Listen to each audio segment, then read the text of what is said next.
Welcome to the Budde Theatre, and I'm going to talk, of course, about the National Broadband Network. A couple of other things. We are launching at CBIT our mobile website, mobile-friendly website, I should say, and there are QR codes that you can download either for the mobile website or for the application, the Android app that's also available. We also have an iPhone app, but iTunes takes much longer to get it through the system, so that's why we have to wait for that. But apart from that, these applications are now also available on the mobile and tablet platforms. Also, before you leave, scan your name with Julie if you're interested in receiving on Tuesday my weekly email, and that gives you an analysis of the things that are happening and the developments around the NBN, but of course also in the broader network. I also would very much like to welcome a very special friend and guest, Brian Perkins, who has been my mentor, going back 20 or 25 years ago. And it's very good to see you, Brian. Thank you very much, and thank you for all the fantastic work that you've done in the telecommunications industry. I've taken off a little bit of the banner and the sword, from you, and Brian has done similar work that I did. We together started the Association of the Service Providers when the first competition arrived in the market and things like that. So very special welcome, and thanks again, Brian. Okay, the NBN. The good thing is that the NBN is here to stay. There is obviously a lot of political discussion, and unfortunately we are in Australia in a situation that there is not this bipartisan support for the national broadband network. We're one of the few countries in the world where that's happening, where there is on one side a political party who believes in it, and the other side a political party who doesn't believe in it. And the key reason is actually also here in my involvement with the United Nations, because the United Nations, I've been able to set up with the United Nations this broadband commission for digital development. There are people like Carlos Slim, the people like Richard Branson, the Minister Conroy, altogether 50 of these hotshots are part of this commission. And what are they all saying? This is critical. Broadband infrastructure is critical for the digital development, for the digital economy, for e-health, for education and things, smart grids and things like that. So if you actually have a policy that you say it is very important for our society to address the issues in relation to the economy, healthcare, social services, etc., then you have a policy agreement that the broadband infrastructure is essential for that sort of new developments going forward in the next 10, 20, 30 years from now. Similar to what 100 years ago the electricity network did. At that point in time it was not called an electricity network, it was called a lighting network. And there were discussions in the American Senate talking about why on earth are we going to invest such a lot of money in the electricity network just to replace candles. Yeah? So the argument here in Australia is quite often, why do we need the NBN for faster broadband? If that's your narrow view, that the only thing that you want to do with a national broadband network is to actually have faster internet access, then I would say let's not spend any money from the taxpayers in developing a network like that. If you, however, see this as essential infrastructure for the economy and for the social services, then obviously there is a room for government assistance in actually building the network. Not only building the network, but also of course stimulating services like healthcare, education, etc. to use the national broadband network. Very important, of course, to do that. Very good progress has been made. Everybody can complain it's delayed. It's a year too late. Listen, this is a project for the next 25, 30 years. Yeah, 1 year more or less is not going to break the whole sort of situation. I have been advising Minister Conroy and say, let's do it properly. We have to have the structural separation in place. We have to have policies for e-health, etc. in place. all of this together needs to be in place in order to move forward. Yeah? You cannot just take one element, run with it, and then run into problems. At the moment I'm discussing with the New Zealand government the fact that most likely they didn't think of all these things, and it's quite possible that entry-level access to the national broadband network of New Zealand will start around $80. I can guarantee that's too expensive. You know, then the majority of the people are not going to use the NBN in New Zealand. Here in Australia, the entry level is $25, $29. Now we are talking. This is actually what's happening in this is what's happening in Australia when you have a price entry level. I'm not saying the super duper format. The entry level, you know, at that price, then you will automatically see 70 to 80% uptake of the service. If it's $80, for example, you don't get more than 50%, 40-50% uptake. If you look at America, where the entry level is $150 a month, you get 10-15% uptake. It's not that people are waiting, oh, can I please have fiber? Yeah? They want affordability. Affordability is the key to that. So yes, good progress has been made, and Australia is seen as the leader in the world. Yeah? So we have that international recognition. I mentioned the United Nations, but the same applies to the United States. I've been presenting at the White House the Australian situation. I'm talking to the government of Qatar, Ireland, UK, the Netherlands. They all want to know what's happening in Australia, what's the overall policy. Of course, nobody asks me, you know, what sort of fiber are you using or whatever. Technology is not an issue. What are the policies? What are the strategies? How is the government looking at this? How are business in Australia looking at it, you know, from a strategic point of view? That's what has that caught the attention of Australia internationally. You know, of course, you know, it's like, unfortunately, that people like Tony Abbott and Malcolm Turnbull, you know, are basically those naysayers who are questioning that. My comment to Malcolm Turnbull, for example, has been, why do you want a national broadband network? Because he has now indicated he wants the national broadband network. But then the next question is, why do you want it? He doesn't say that. He doesn't answer that question. Because only when you say, this is the reason why I want it, you then can go back to the engineers and say, this is what we actually want to do with the national broadband network. And then an engineer can tell you, as it has to be mobile or fiber to the home or fiber to the node or whatever. But you cannot just say, put the technology up front and then start developing your policies. You first have to have your policies right and then start saying, what are the best technologies that you're going to do? And unfortunately for the opposition is that if you actually start talking about what do you want to do with the national broadband network, healthcare, education, the Internet of Things, you know what we already start seeing, data collection, analysis, cloud computing, data centers, you know, then you really start talking about a network that needs to be robust, high capacity, affordable, and things like that. And you very, very quickly come to some sort of a NBN as we have it in Australia. There are not many other options. What you can do to save cost, and that's what I've also discussed with the opposition, is say, spread it out over 10 or 15 years. Yeah? Let's take it a little bit longer. Let's keep ADSL 2+ and HFC networks that are good for the next 2 or 3 or 4 years. Let's put them on the back burner. Let's do that a little bit later. Yeah? But keep the concept of the NBN as we have it in place. And once again, we are building this for the future. Yeah? This is infrastructure that lasts not forever, but for a very long time. Yeah? And I prefer to make a good investment in that rather than do it cheaply or do it on the cheap, yeah, and then have the problem that in a couple of years' time we have to revisit that. You know, you all remember the cable television network, the HFC network. Yeah? 1996 we start rolling that out. Wrong policies. You know, Telstra and Optus were chasing each other on every street, 80% overbuilt, and only 2 million people in Australia have it. Yeah. So you know, are we going to do the same with the NBN? You know, with botched policies, and then end up in 2 years' time with 2 million people connected and the rest not? Yeah. That would be a very, very poor and a very bad outcome. So you know, we have to get the basics right.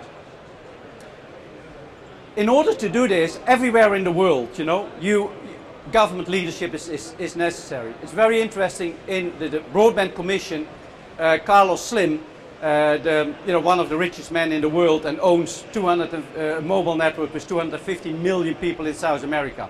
Initially, very liberal person, he didn't want any government interference. And he's a member of the Broadband Commission. He started to think about all of this, and he now clearly says it cannot be done without government leadership. He's not saying, I need money from the government, but he is saying we need government leadership. For example, what the government can do is have positive policies that direct healthcare money to be used to e-health, education money to be used to e-learning, tele-education, environment money to be used for smart grids, and then start utilizing the broadband network in that particular area. So I'm not saying the network needs to be financed by the government. That's not the message. Also not within the United Nations. I'm not saying copy that. But what you have to do is have good government policies in one way or another. That could be funding, that could be tax incentives, that could be development, putting money into the demand side, healthcare, etc. And based on that, private investment will come. So there are different ways to skin the cat, but in the end, government leadership is needed. Important also that these policies are developed in parallel with the infrastructure. You cannot just say, let's build the infrastructure and then not the services. To give you an idea, most countries in the world, if you have telehealth, e-health, you cannot claim that through the healthcare system, because the health insurance system tells you that only can be physical contact. So if you physically see a doctor, yes, here's the money, I pay you for that. If it's electronically, the insurance system doesn't do that. Australia is one of the first countries, I think the second country after Denmark, that changed that.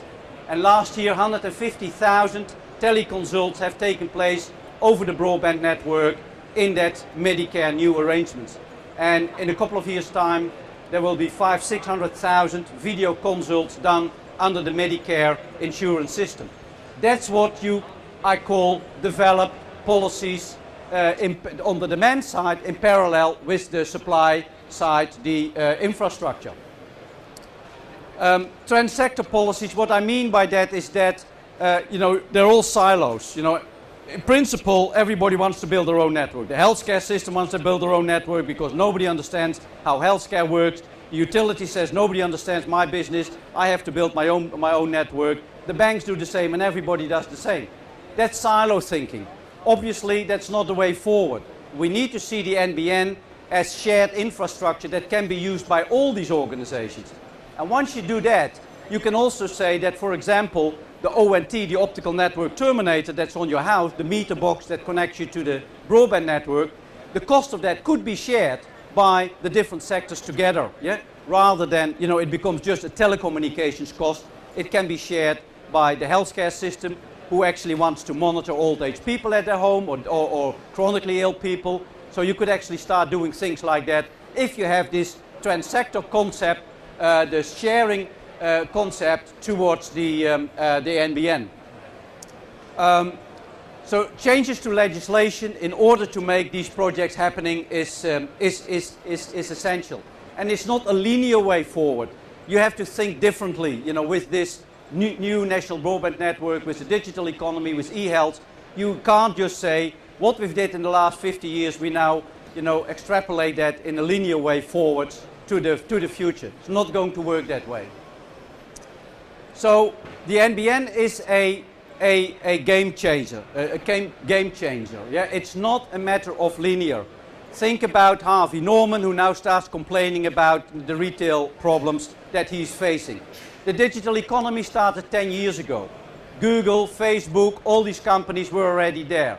They envisaged changes and they became involved in what's now the digital economy as we've called it now. Yeah?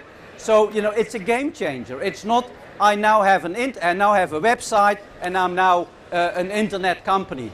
I mean, if it's just another brochure instead of printed in electronic version, obviously that's not what we are talking about. You really have to start looking at what are the new opportunities that are coming, that are available for me. And that's based on these essential elements. The NBN, once again, has nothing to do with high-speed broadband downloading. No, what we want is a network that is robust of its infrastructure.